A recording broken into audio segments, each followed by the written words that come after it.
मनुष्यता मैथिली शरण गुप्त जी द्वारा रचित मनुष्यता कविता करेंगे आज। मैथिली शरण गुप्त।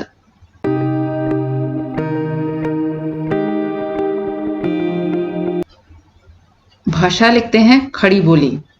कविता होती हैं इनकी अधिकतर ऐसी जो कि साहस, उत्साह, स्वाभिमान इनकी जागृति लाएं। मनुष्यता में, इस कविता में मैथिली शरण गुप्त जी ने मनुष्यता का सही अर्थ समझाया है। मनुष्य को कहा जाता है मरणशील। मरणशील मतलब एक सीमा है आयु की मनुष्य की।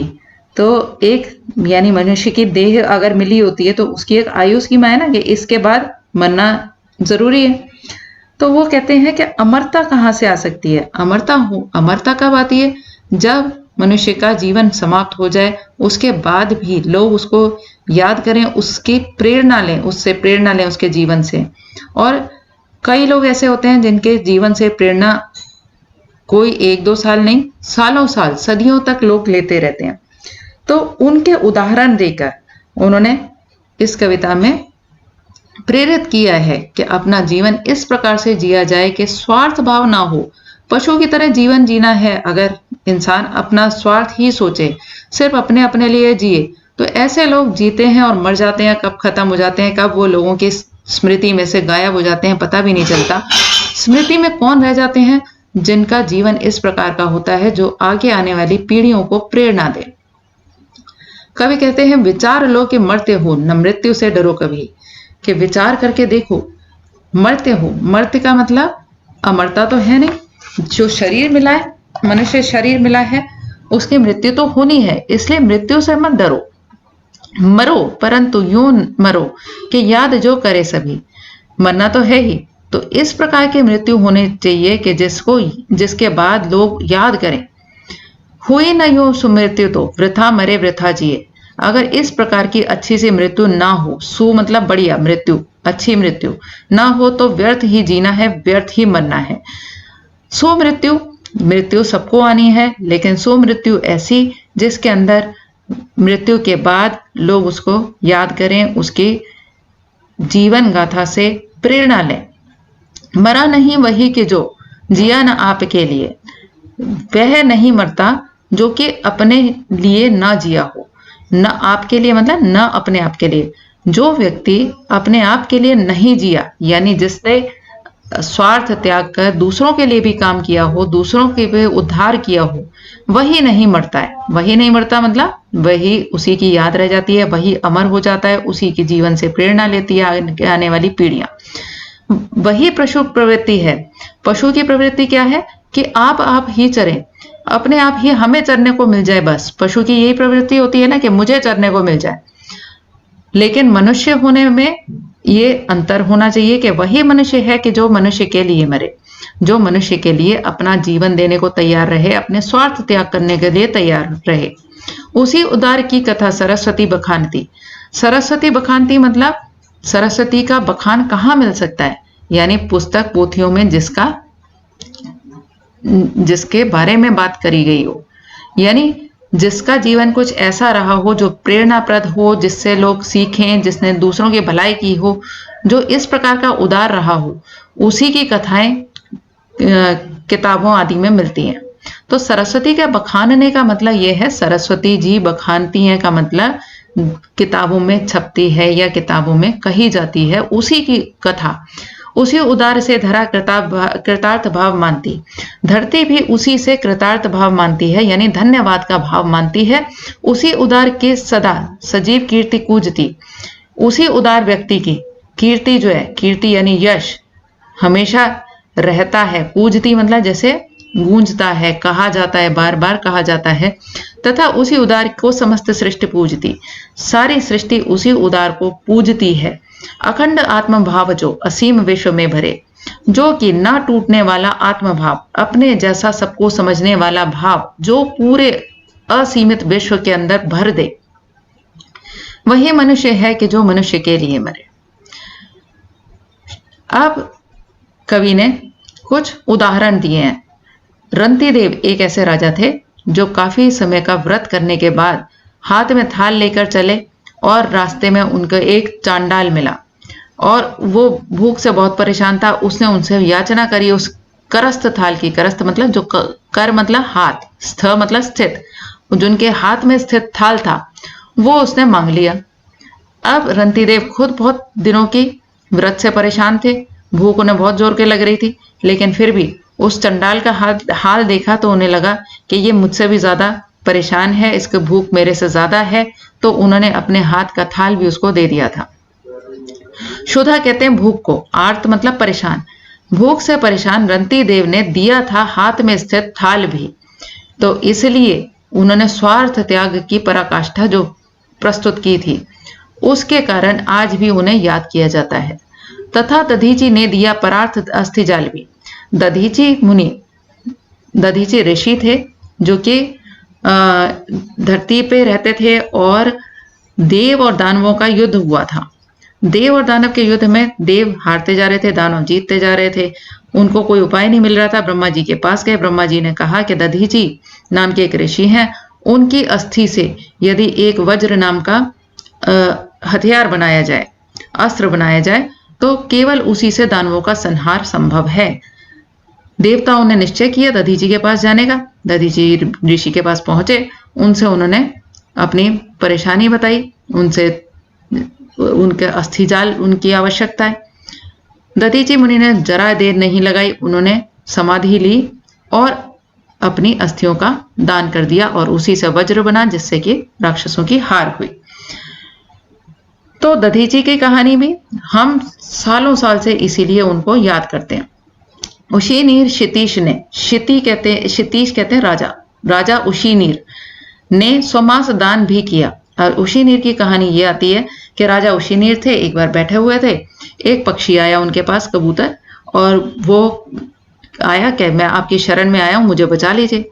उसको खाने के लिए एक चील आई थी, तो राजा उशीनीर ने चील को कहा कि इसके बराबर का मांस मैं तुम्हें देता हूं, तुम इसको छोड़ दो, क्योंकि वो शरण में आया था। चील ने कहा मुझे भूख लगी है, ये तो मेरा खाना है, ये मुझे खाना है। लेकिन उशीनीर ने कहा कि अच्छा ठीक है, तुम्हें खाना मांस खाना जरूरी है, तो मैं तुम्हें अपना मांस दूंगा अपने शरीर में से, क्योंकि मैं शरणागत की रक्षा जरूर करूंगा। तो उन्होंने रक्षा करने के लिए मांस देना शुरू किया। अब जो तोलने का तराजू होता है उसके अंदर कबूतर को बिठाया, दूसरी साइड उन्होंने मांस अपना डालने शुरू किया, तो वो कबूतर का भार बढ़ता गया, लेकिन वो डरे नहीं और अपने शरीर में से मांस का दान करते चले गए। तभी भगवान ने प्रकट होकर उन्हें रोक लिया और उन्हें बता दिया कि वो परीक्षा लेने के लिए आए थे उनकी। तो इस प्रकार से अपना स्वार्थ का त्याग करके अपनी बात पर अटल रहना कि मुझे शरणागति की रक्षा करनी है, तो उसके लिए उन्होंने अपने प्राण तक की बाजी लगा दी थी। इस कारण से राजा उशीनीर की कथा भी हमें आज तक सुनाई जाती है। अनित्य देह के लिए अनादि जीव क्या डरे। उशीनीर क्षितीश ने स्वमास दान भी दिया कि उन्होंने स्वमास मतलब अपना मांस दान भी दिया। सहर्ष वीर कर्ण ने, एक कर्ण की कहानी और आती है महाभारत में। कर्ण जो थे वो जब पैदा हुए थे तो उनके शरीर पर एक कवच था, सोने का कवच, और सोने के कुंडल थे। राजा देवताओं के राजा इंद्र ने आकर कर्ण से दान स्वरूप उनको मांग लिया कवच और कुंडल। तो कर्ण ने अपनी परवाह ना करते हुए कवच को अपने शरीर के चर्म से अलग कर दिया। शरीर के चर्म से अलग किया होगा तो कितना कष्ट हुआ होगा, लेकिन फिर भी उन्होंने कष्ट का कोई अनुभव ना करते हुए जो चीज देने की, दान की उनकी प्रवृत्ति थी, तो उस दान पर अटल रहे और उन्होंने दान दिया था। तो इसी कारण से निस्वार्थ भाव से जो ये काम किया गया, उसके कारण हम उन्हें याद करते हैं। अनित्य देह के लिए अनादि जीव क्या डरे। कवि कहते हैं कि ये देह अनित्य है। अनित्य मतलब जो सदा नहीं रहती, और नित्य क्या है, नित्य जीव है, हमारी आत्मा है। उसको अनित्य मतलब जो खत्म हो जाए, नित्य मतलब जो हमेशा रहे। अनादि भी उसी को कहा जाता है जिसका ना शुरू है ना अंत है। अनादि मतलब जिसकी शुरुआत नहीं है, जिसकी शुरुआत नहीं है यानी जो हमारी आत्मा है। आत्मा को माना जाता है ना, वो अजर अमर है। तो अनित्य तो हमारी देह है, शरीर जो है वो अनित्य है, वो तो खत्म हो ही जाना है। तो उसके लिए जो जीव अनादि है वो क्यों डरता है। वही मनुष्य है जो मनुष्य के लिए मरे। सहानुभूति चाहिए, महाविभूति है यही। दूसरों के प्रति सहानुभूति का भाव होना चाहिए, यानी अपने जैसा समझना, उनके कष्ट को कष्ट समझना, उनकी सहायता करना, यही सहानुभूति है। ये महाविभूति है। महाविभूति मतलब एक बहुत बड़ी गरिमा वाली चीज है, यानी गरिमा का लक्षण है, एक बहुत बड़ी विशेषता है। वशीकृता सदैव है बनी हुई स्वयं मही, और इसी भाव की सहानुभूति जिसके अंदर होती है तो उससे वशीकृत, वश में आ जाती है स्वयं मही, धरती भी उसके वश में आ जाती है, यानी उसका उपकार मानती है। विरुद्धवाद बुद्ध का दया प्रवाह में बहा, जितना भी भगवान बुद्ध के, महात्मा बुद्ध के खिलाफत में जो बोलते थे, उनके विरोध में जो लोग बोलते थे, भगवान बुद्ध ने दया अपनी बनाए रखी, तो वो विरुद्ध भाव लोगों का उसी दया प्रवाह में बह गया, और कितने लोग उनके पीछे चलने वाले हो गए। विनीत लोक वर्ग क्या ना सामने झुका रहा, तो कितना लोक वर्ग, कितने सारे लोग बड़े विनय के साथ उनके सामने झुके रहे, क्योंकि उन्होंने अपना संयम नहीं खोया, दया जो उनका भाव था उस भाव को बनाए रखा। विरोधियों के लिए भी उन्होंने कभी कुछ गलत नहीं बोला, तो इसी से प्रवाहित होकर न जाने कितने लोग उनके साथ जुड़े रहे। आहा वही उदार है परोपकार जो करे, कहते हैं कभी कि उदार वही है जो परोपकार करे, दूसरों का उपकार करे। पर प्लस उपकार से बनता है परोपकार, दूसरों का जो उपकार करे वही उदार है, वही मनुष्य है जो मनुष्य के लिए मरे। रहो न भूल के कभी मदांध तुच्छ वित्त में, कभी भी भूल कर छोटे से वित्त में मतलब थोड़े से पैसे आ जाने पे मदांध हो जाते हैं। मदांध मतलब मद कहते हैं, अहंकार, अंध मतलब अंधा, अहंकार में अंधे हो जाते हैं। तुच्छ वित्त में, वित्त यानी जो हमारे पास धन दौलत होती है, धन दौलत आते ही कई लोगों को घमंड आ जाता है, तो वो कहते हैं कभी भी भूल के भी इस पे तुच्छ वित्त पे घमंड मत करो। सनाथ जान आपको करो न गर्व चित्त में, और सनाथ जान आपको, अपने आप को सनाथ जानो कि हमारा नाथ कौन है, हमारा नाथ ईश्वर है, उसको नाथ जानो अपना। और चित्त में कभी अपने मन में गर्व ना आने दो, अहंकार ना आने दो। अनाथ कौन है यहाँ पे तो कोई भी अनाथ नहीं है, त्रिलोकनाथ साथ हैं। क्यों? क्योंकि त्रिलोक के स्वामी भगवान शिव सबके साथ हैं, ईश्वर सबके साथ है। दयालु दीन बंधु के बड़े विशाल हाथ हैं, दयालु हैं दीन बंधु, दीन मतलब दुखियों के, बंधु मतलब साथी, दुखियों के साथी दयालु हैं भगवान, उनके हाथ बहुत विशाल हैं। अति भाग्यहीन है अधीर भाव जो करे, बहुत ही भाग्यहीन है वो व्यक्ति जो मनुष्य देह लेकर भी अधीर भाव करे, धैर्य का प्रदर्शन ना करे, धीरज ना रखे, वही मनुष्य है कि जो मनुष्य के लिए मरे। यानी एक अपने इसमें गरिमा बताई है कि हमें ये मान के चलना चाहिए कि ईश्वर हमारे साथ है, उसके बहुत विशाल हाथ हैं, और वो अगर हमारे साथ है तो हमें अधीर होने का, परेशान होने का कोई मतलब ही नहीं है। वो जो इस प्रकार से अपने आप को अधीर समझता है, बेसहारा समझता है, वो भाग्यहीन है। ठीक है, वही मनुष्य है जो मनुष्य के लिए मरे। अनंत अंतरिक्ष में अनंत देव हैं खड़े, मानो इस चीज को कि अनंत अंतरिक्ष में, ना जाने अनंत मतलब जिसका अंत नहीं है, अनंत देव, इतने सारे देव खड़े हैं। समक्ष ही स्वबाहु जो बढ़ा रहे बड़े बड़े, सामने, समक्ष मतलब सामने ही, स्वबाहु मतलब अपने बाहें बढ़ा रहे हैं, बड़े बड़े हाथ लेके हमें हमारी तरफ बढ़ा रहे हैं। परस्पर अवलंब से उठो तथा बढ़ो सभी, एक दूसरे का, परस्पर मतलब आपस में, अवलंब मतलब सहारा, एक दूसरे का सहारा देकर उठो और सब आगे बढ़ो। अभी अमर्त्य अंक में अपंक हो चढ़ो सभी, अभी अमर्त्य, अमर्त्य मतलब कि मृत्यु के बाद भी मृत्यु ना प्राप्त हो, अर्थात एक अमरता मिले, एक गरिमा में जीवन जी के जाओ। ऐसे गोद में, अंक कहते हैं गोद में, अमरता की गोद में अपंक हो चढ़ो सभी, पंक कहते हैं कीचड़, अपंक मतलब साफ स्वच्छ, जिसपे कोई कीचड़ ना हो, कोई बुराई ना हो, तो ऐसे अपंक होकर यानी कोई कलंक ना हो, निष्कलंक भाव से चढ़ो सभी, अमरता की गोद में चढ़ जाओ, यानी अपनी मनुष्यता की गरिमा बना के निस्वार्थ भाव से चल के एक दूसरे को सहारा देकर और अमरता की गोद में सब चढ़ जाओ। रहो न यूं एक से न काम और का सरे, इस तरह से मत जियो कि एक व्यक्ति से दूसरों के काम ना सरें, यानी एक व्यक्ति से दूसरे के काम भी बने, समाज का काम बने, राष्ट्र का काम बने, संसार का काम बने। वही मनुष्य है कि जो मनुष्य के लिए मरे। मनुष्य मात्र बंधु है।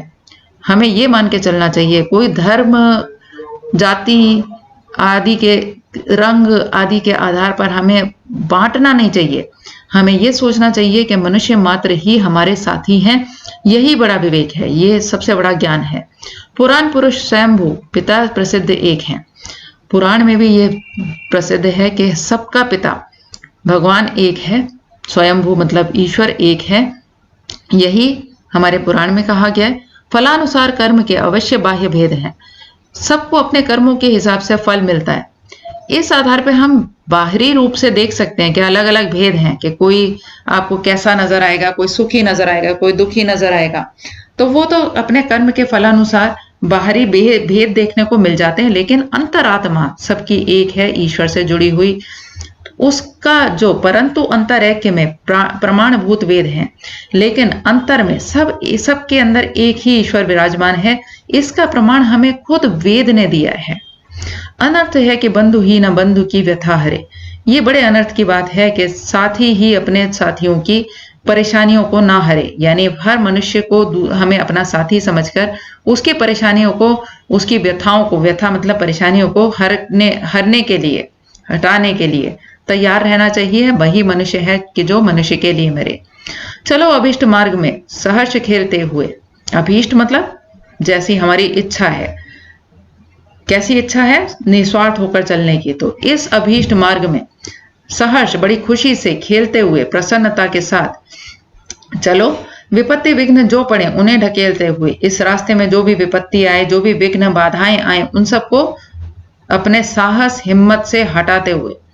घटे न हेल मेल, हाँ आपस में जो हेल मेल है, प्यार भावना है, वो कहीं भी कम ना हो। बढ़े न भिन्नता कभी, और कभी भी हमें भिन्नता ना बढ़े कि एक दूसरे से अलग समझने का जो भाव है वो ना बढ़ने पाए। अतर्क एक पंथ के सतर्क पंथ हो सभी। एक पंथ के मनुष्यता का एक पंथ है कि मनुष्य एक ही ईश्वर की देन है, एक ही ईश्वरीय शक्ति सबके अंदर विराजमान है।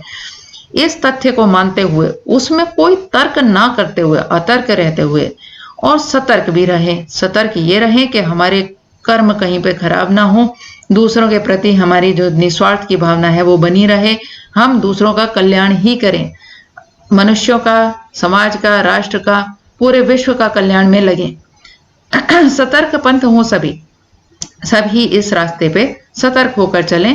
तभी समर्थ भाव है कि तारता हुआ तरे। तभी ये भाव समर्थ हो पाएगा कि कोई भी खुद तो तर जाए, यानी खुद तो पार लग जाए, औरों को भी पार लगा दे, औरों के भी कष्ट हटा दे। वही मनुष्य है कि जो मनुष्य के लिए मरे। तो ये थी हमारी कविता। मुझे लगता है अब तक समझ आ गई होगी। धन्यवाद।